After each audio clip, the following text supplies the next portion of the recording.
I feel I want to split this in two, so I'm probably going to read. I'm going to read some poems, and I'll read a few from the last collection in Nearby Bushes. And then probably I'll pause halfway and give you a chance to ask questions. And I'll come back to reading some new poems, which is, if my publisher agrees that this many words can fit on a book, the title will be something like, well, I know what I want the title to be. And it's a line from Grace Nichols, but it's all the sleepless, droning, red-eyed wake nights.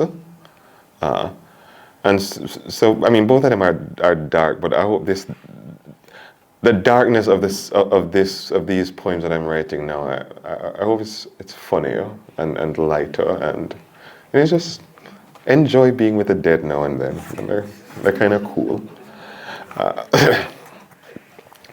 But let's start with In Nearby Bushes, and I'll start with the first poem, which is simply called Translation of a Jamaican Curse. And the curse that I'm talking about is Jamaicans will often tell you, go dead a bush. Go and die in the bushes. You know? It's just a very common thing that children say in Jamaica. You know, you're messing with kids, go dead a bush! Translation of a Jamaican curse, the epigraph is, go dead a bush. Or else you might say, may death wait for you in the undergrowth, the understory. May you drag yourself there like a wounded dog towards the hem of hedges. And there, where is the darkness? Where is the furnace of worms? Where are the fallen leaves? May the world above you be a buzzing, colorless thing. May you feel the earth's rhythm and weather and wear. May you think, of all places, I have ended here. And that's because this whole first section is titled Here, and you'll hear that repetent coming up again and again. Here where blossoms the night. You're going to hear all kinds of strange names. They're just all names of flowers and plant life that you might find in the nearby bushes of Jamaica. Here where blossoms the night. Here where blossom the orchids, 220 in variety. Some have adapted to bone dry places, to being purple amongst the stone. Here where blossom Jamaican ladies of the night, I mean the flowers. Their petals, the color of weddings, their perfume, the scent of parlors. There is much that blossoms in these bushes and much that rots like Jamaican ladies of the night. I no longer mean the flowers. Here where grows the hog apple, the hog money. Here where wild hogs rut at the roots of things. The trees sometimes are grunting. Here where you can find the tuna. Here the monkey's hand, the cow's tongue. Such things seem not to belong to bushes, but they are as much a part as the bullock's heart, the dog's tail, as much a part as the broken bottles and burnt cars. Is that the right way to say it, especially here? Should I have said the heap of broke buckle and the plenty bun up car? Here that cannot be held by the small arms of language. Here that cannot be held by the small arms of English. Here that cannot be held by the English, but how they tried. Here is where they found Nanny, or where Nanny found them, where you might find her still if you believe in Kumina, the never dead of spirits. Nanny, do you know her story? Her peculiar ability to catch bullets and where. Some say she could even shoot them back. People said that she could catch bullets with her ass and shoot them back. Let me start that section again. Nanny, do you know her story? Her peculiar ability to catch bullets and where. Some say she could even shoot them back, but I think that was just a metaphor for the magnificent stink of her farts that, coming across a white man, she could lift up her frock tail and clear the bush of English here, whereas the inscrutability, the wild and passionate uproar here, whereas the horror here, where you might find the war here, where blossoms the knife here, where blossoms the blade here, where glistens the blood, the wild mint grows here, and the wild pawpaw and the wild sage and the wild Caesar obia. So much wildness can be found here, where creeps the cerasee, the love bush that strangles trees here, where shines the raw moon being folk etymology, original word Ramoon here, where you might find the much improved names of things, the slow greening and rootsing of Latin. Semen contra becomes semi-contract. Semper vivum becomes simple Bible, becomes single Bible. Let the trees say amen here, where blossoms the ginger here, where blossoms the danger here, where you must pray against the loud bark of cedar, seek God in the orchids, ask help of archangels, though here archangels are only flowers, their petals, the color of weddings, their perfume, the scent of parlors, by which I mean the heavily powdered dead, this landscape like a wreath laid against itself here, where blossoms the natto here, where blossoms the nettle here, where blossoms the night.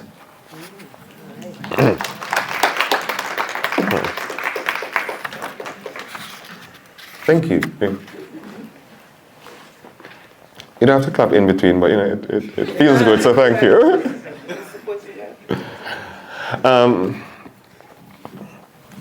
So strange fact.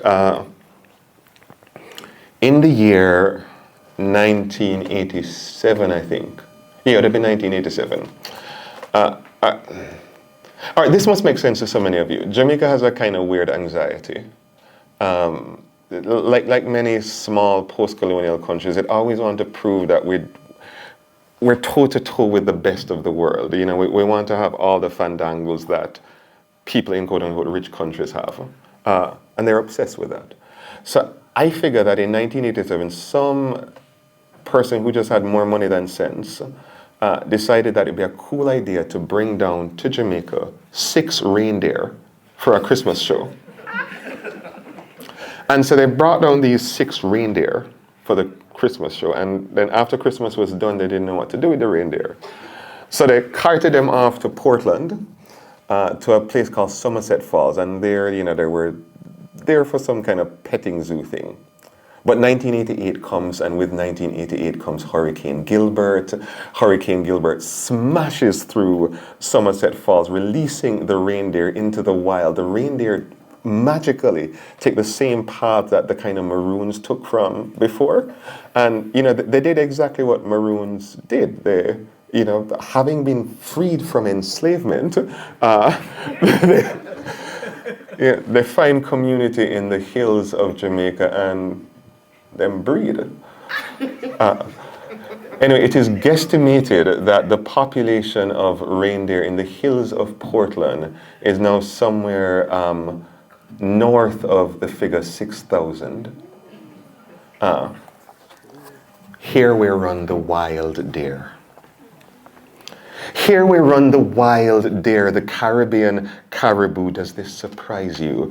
Deer without snow, not even the possibility of snow here. They are like echoes of a long story, the brutal history of this place, which is not to say they are not their own stories, but that they know, as we do, the tightness of ships and how to lose whole continents and how to be wary of white men wielding whips and how to end up here. There is such a thing as the perfect storm. It includes an actual storm and deer in weak cages and the nearby bushes. How wonderful to escape into hills that have always been escaped. They are the new Maroons at dawn. They descend on quiet hooves to loot from the estates. But maybe that isn't fair. I shouldn't say estates, but farms. On the 7 o'clock news, a man spreads his arms to show the field of ruined carrots. Have mercy,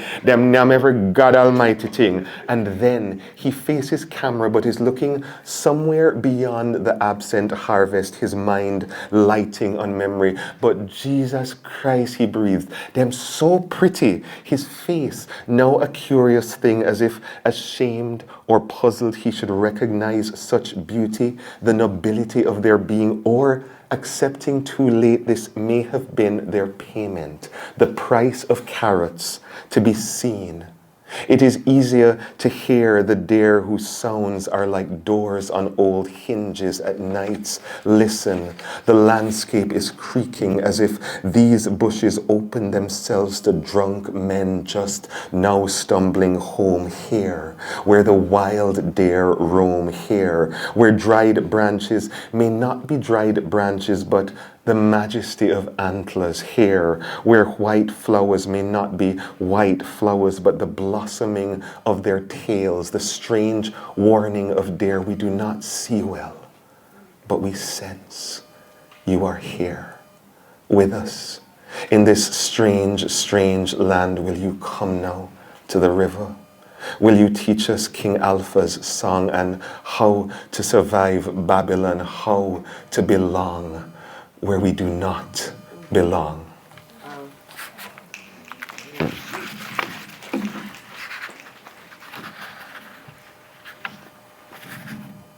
Okay, I wasn't going to read this one, but Jamaica had an earthquake 2 days ago.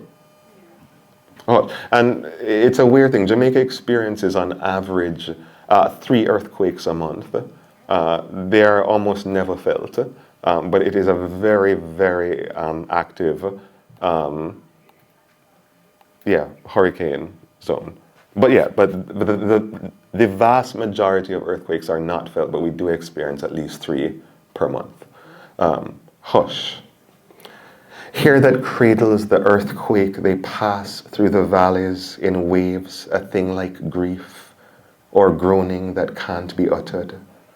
Observe the breadfruit leaf, how it shivers without wind. This quiet that is not quiet, this peace that is not peace, this hush, trembling in the landscape, it is the stifled earthquake.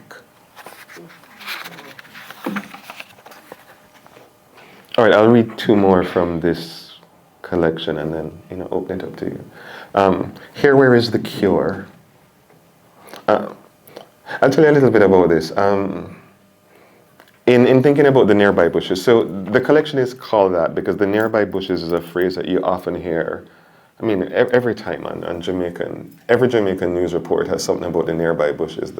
The body was found in nearby bushes. The guns were found in nearby bushes. The thieves escaped to nearby bushes. The thieves are always escaping to nearby bushes. Like, it does seem that the solution to Jamaica's crime problems is just to get rid of the nearby bushes. Just do a massive... But it's also weird, right? Because it's as if the nearby bushes is this kind of magical place where only murderers have access to, because the police can never enter the nearby bushes. It's like the thieves are running there in the nearby bushes, and police like, oh, they got into the nearby bushes. And I feel sometimes it's like, even if you're on like the 10th floor of the Pegasus Hotel, like a potted plant just becomes the nearby bushes because they always escape. So, I mean, I've but Jamaicans are fascinated by this place, this landscape called the nearby bushes. But for this poem, I was wondering, like what happens what happens when we think of the bushes as a place of healing and cure? Like what kinds of plants and medicinal herbs can be found in this space? And some of this I'm researching constantly, and I talked to a woman who is explaining plants and their qualities and what they can heal. And I know that lots of diseases have the names of colors. Yellow fever, red. What was the red one again? But she said one that I had never heard before. She said, this plant here is a cure for black tube. And I said, black tube? I was like, what is black tube? And when she explained it to me, I felt really ignorant for the fact that I couldn't hear my own language again. But, so this poem partly comes out of just that.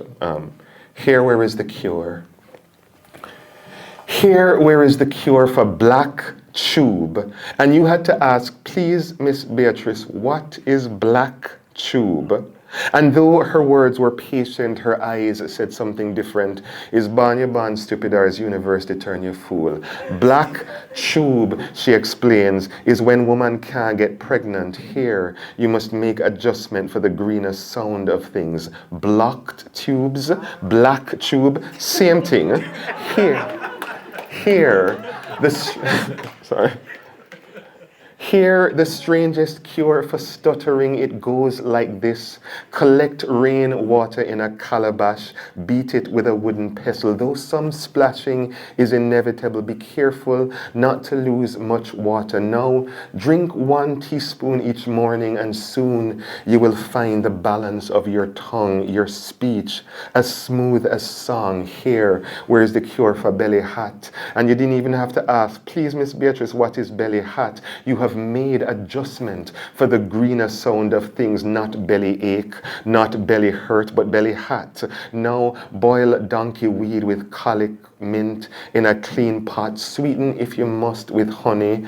Here where grows the standing body, the strong back, these are cure for weak man with useless cock. Search me heart is for weak heart, eye bright is for weak is for weak eye. Scorn the earth is medicine for woman. Its name is its instruction. Plant most heaven bound. Its powers are diminished if it touches ground. Here, where's the cure for thief? Here, where's the cure for grudgeful? Here, where's the cure for the picnic you never want? I dare not write these remedies down, but their ingredients grow here amongst the orchids, amongst the deer that sound like doors in the wild and blossoming night. Here, where's the cure?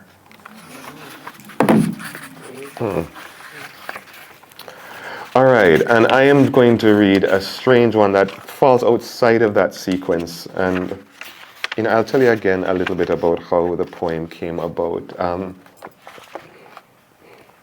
My previous collection to this, and I mean even in this collection, I am obsessed relentlessly with places. Just how places get named, how they become places to begin with, just that Caribbean making process. Anyway, so I have a long sequence of poems about place names. Stick a pin on that, hold that in the background. Now, the strangest thing happened. I'm in the UK at this point, still living there, and Lizzie, of blessed memory, Queen Elizabeth, sorry. Buckingham Palace decided to do this weird, just ridiculous display that was gaudy and tacky. Anyway, they put out all their gold, and they had this big exhibition, looking at the palace's gold. And they wanted a poet to respond to the empire's display of gold. Anyway, and they asked me. And I thought, well, if you are asking me, then surely, right? Anyway, I still did not appreciate why people thought this poem was controversial, but when I left Buckingham Palace after reading the poem that they commissioned, my phone was buzzing and it was all these tweets. I can't believe Kai Miller read that in Buckingham Palace. But I like the poem, so it's about another place in Jamaica, and that place is called Oracabessa. Place name, Oracabessa.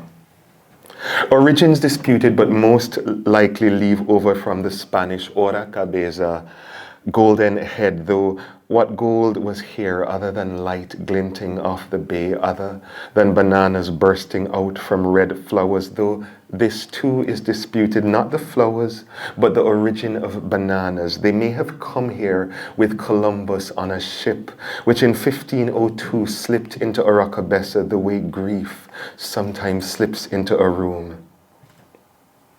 In those days, the sailor tried to name the island Santiago, as if not knowing we already had a name in another language, a language whose speakers would soon all die, though this too is disputed. Not the deaths, but the completeness of genocide. For consider, if you will, such leave-over words as hurricane.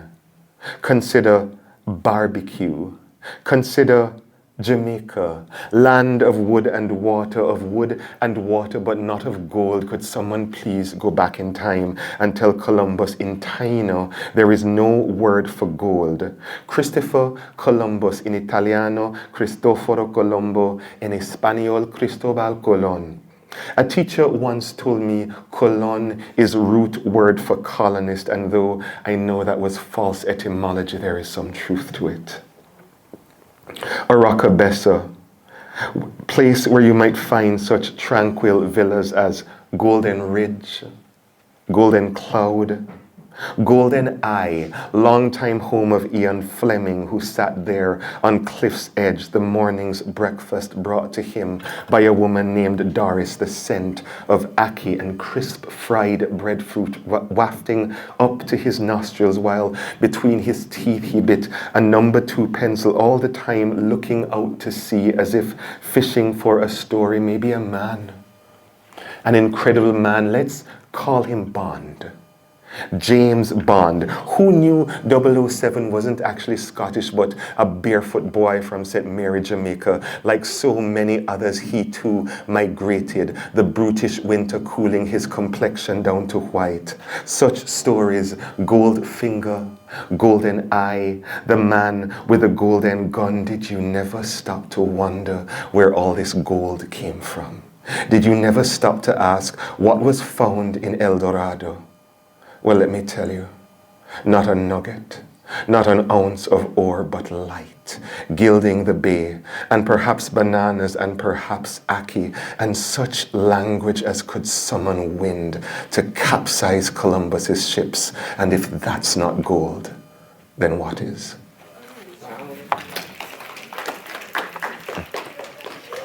All right, so I'll pause there. What do I do to hand over? Would you like some? Yeah, sure. And questions in the meantime? If you want.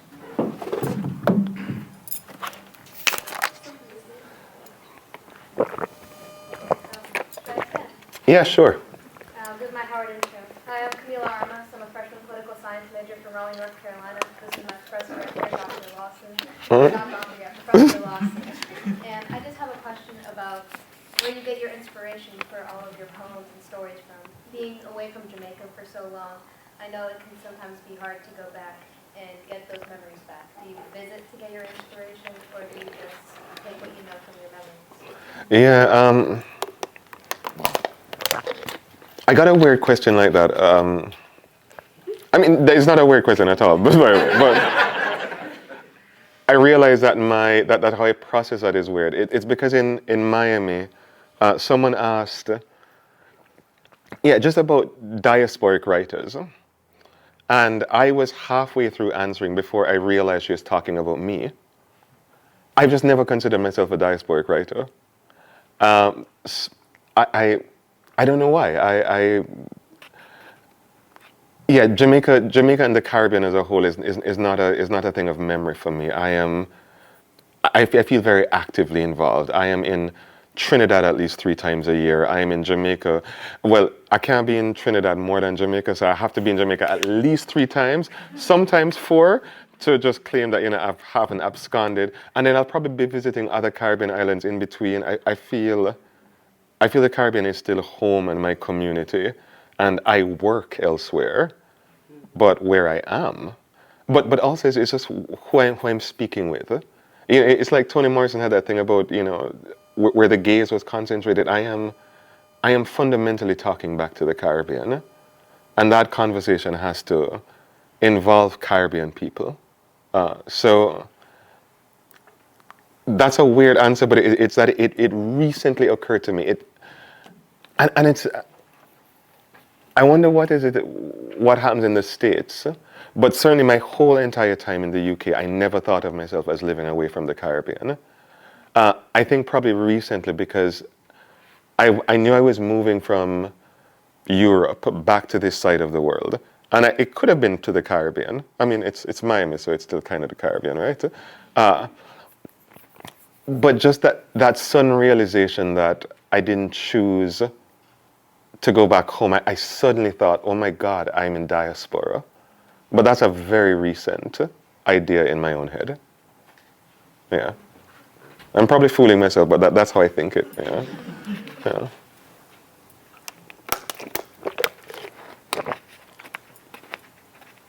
What else? Should I just continue reading? Yeah. All right, I will. So I'll probably just read like 3 poems from this thing I am working on now.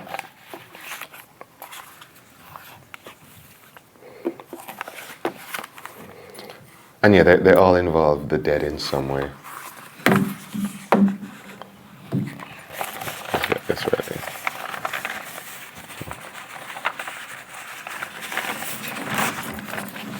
Oh, sorry. Sorry.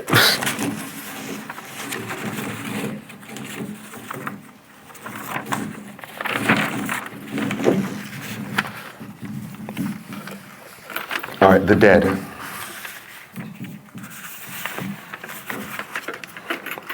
The dead are only bones and wide acres of empty. They live underground. They are, in fact, the ground, the leaf by which we walk. Or else they live in air. They are here, right now. You might feel them as a sudden draft of winter, a shock of cold against your back. They are summoned by candles, or by sage, or by the holding of hands in a circle whose center holds the chalk of their names. Sometimes they break the frames that hold their photographs. Sometimes they play pranks by moving furniture, the armchairs they once sat in. Sometimes they just walk the streets on Juve morning, for instance. Come evening, they raise their thumbs on highways, always seeking a ride home, for they are constant roamers. Their roaming lasts exactly 9 nights, or else 40, or else eternity. They visit us in dreams, and they are obsessed with counting. They count each grain of thrown salt until morning comes and they disappear, to ride in low-swinging chariots or on the backs of turtles. In the beginning it is said there were 2 turtles. One carried the moon, the other carried the dead. They plunged deep into the water, but only the one with the moon returned. They follow Binderwu, who is the first of the dead, who, having scared away a great bat from the forbidden tree, brought death into the world. They have returned to the great wheel and are waiting to be reborn. They are weighed against feathers. They are littered across the galaxies. They live in the stars. They are, in fact, the stars. They hold counsel in the heavens. They haunt the living. No, they are haunted by the living. And they are rarely seen, but they can be if you rub the gunk from a dog's eyes into your own, or if you part your legs and bend over to look through the archway of yourself. They rest in paradise, or in power, or in peace.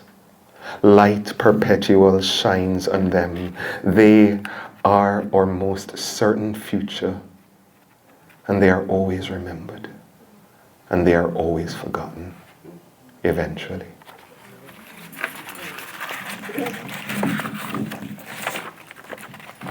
Thank you. All right, that is the long one that I will end on.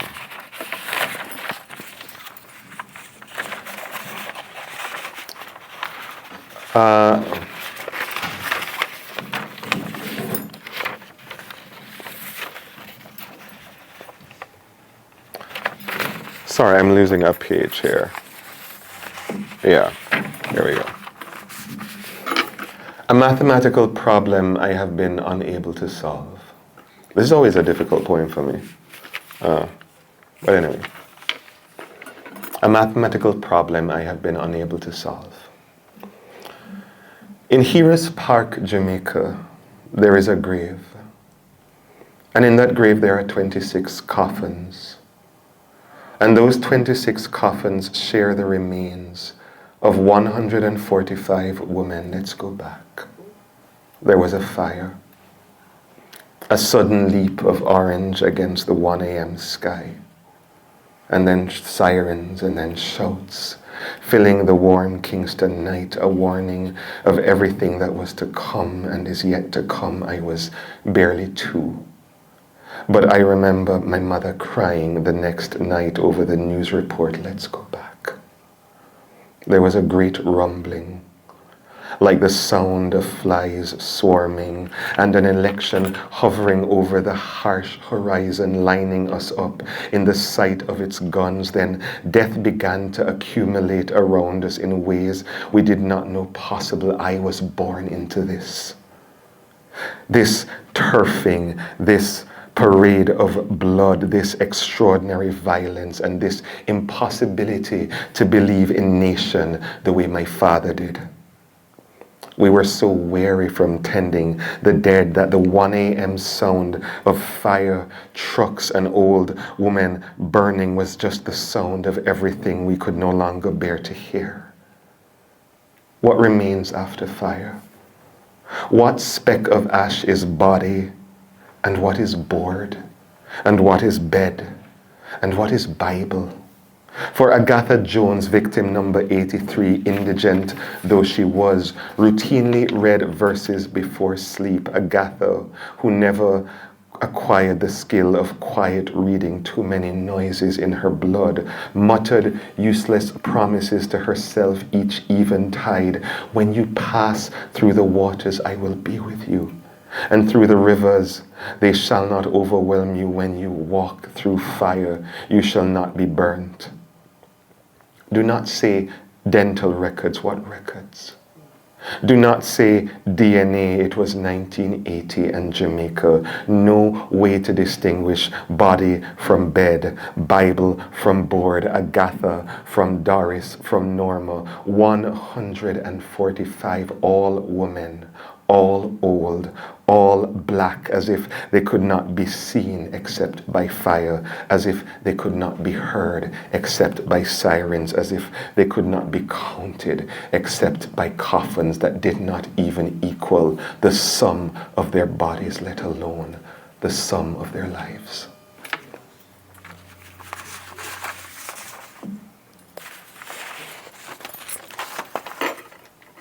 I'm glad you did nothing for that. Thank you. I'll end on this one. A kind of celebration of a poet who meant a lot to me. The title for this is called Lament for the Death of the Griot. And the structure of the poem, it borrows a lot from one of my favorite poems, which is called Lament for the Death of the Bullfight. And I don't mean the Lorca one. So that one is harkening on to that poem, but this is a poem by Joshua Beckman that has just meant a lot to me, and a lot of this poem owes a lot to Joshua's poem. And so it starts with an epigraph from that poem, and the epigraph from Beckman is, "At the news of your death, not a good poem was written, not in your country or in mine." I'll just go and make a note about the second one. It's in 12 parts. It is obviously playing on the surreal a lot, but some of these things are absolutely true. Like most of what happens in 2, like it legit happened. So, and most of them are kind of based on me stretching reality in some way or other. But anyway, Lament for the Death of the Griot, 1. At the news of your death, Kingston Harbor threw up all its fish, Piscine geyser, rising some 100 feet, 1,000 luminescent tails slapping the air. And how it surprised us who thought The still black water held only tires and dead bodies, and Miss Silda, half blind, who could only discern the sudden shock of silver, thought she had seen fireworks. All day she greeted strangers with Happy New Year. 2. At the news of your death, an honorable member of the Guyanese House lifted into the stale Parliament air one jet black 12-inch vibrating dildo. The government had mistakenly purchased it as a vibrating machine that could relieve the worst symptoms of COVID. It is further reported that 6 critically ill patients who now wish to remain anonymous, 4 elderly women and 2 married men, immediately went online, purchased one for themselves, and have since been given a clean bill of health. 3.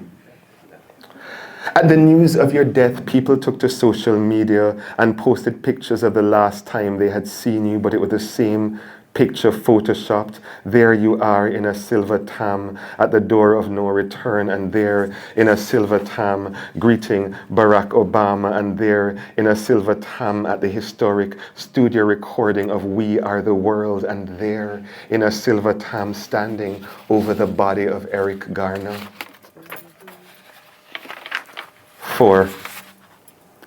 At the news of your death, the day's catch of crabs climbed out one by one from their boiling pots on Hero's Circle and spat blue saliva in the faces of the vendors who had tried to cook them. The vendors, of course, ran, sturdy black women pounding round a long roundabout or across the quiet graves of prime ministers, signing those men's deaths with their wide footprints. And though that evening they clamored in front of news cameras to tell their side of the story, to give warning of the vengeful crabs, no one really listened and no one really cared. 5.